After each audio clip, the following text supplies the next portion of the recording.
At his trial in 1964, Nelson Mandela closed his statement from the dock saying, "I have fought against white domination, and I have fought against black domination.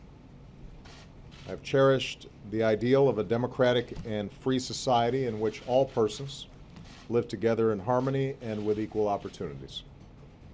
It is an ideal which I hope to live for and to achieve. But if needs be, it is an ideal for which I am prepared to die." And Nelson Mandela lived for that ideal, and he made it real. He achieved more than could be expected of any man. And today he's gone home. And we've lost one of the most influential, courageous, and profoundly good human beings that any of us will share time with on this earth. He no longer belongs to us. He belongs to the ages. Through his fierce dignity and unbending will to sacrifice his own freedom for the freedom of others, Madiba transformed South Africa and moved all of us. His journey from a prisoner to a president embodied the promise that human beings and countries can change for the better.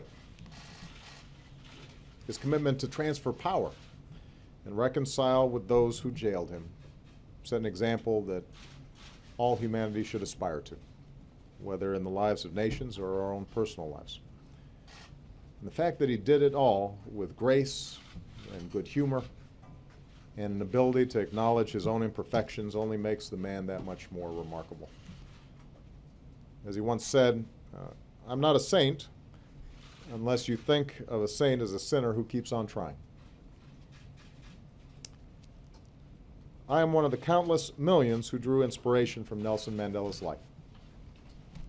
My very first political action, the first thing I ever did that involved an issue or a policy or politics, was a protest against apartheid.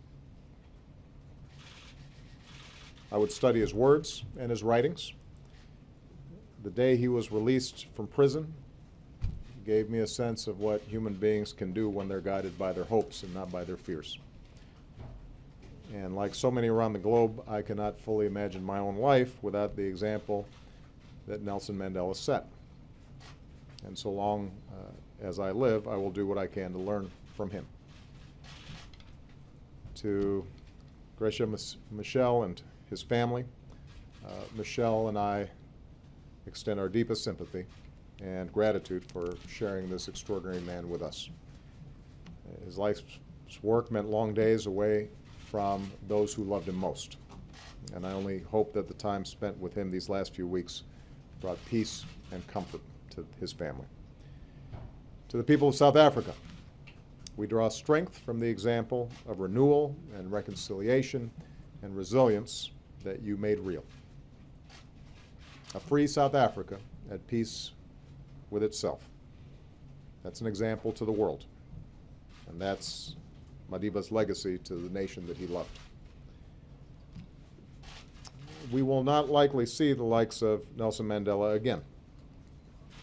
So it falls to us, as best we can, to forward the example that he set. To make decisions guided not by hate, but by love. To never discount the difference that one person can make. To strive for a future that is worthy of his sacrifice. For now, let us pause and give thanks for the fact that Nelson Mandela lived. A man who took history in his hands and bent the arc of the moral universe towards justice. May God bless his memory and keep him in peace.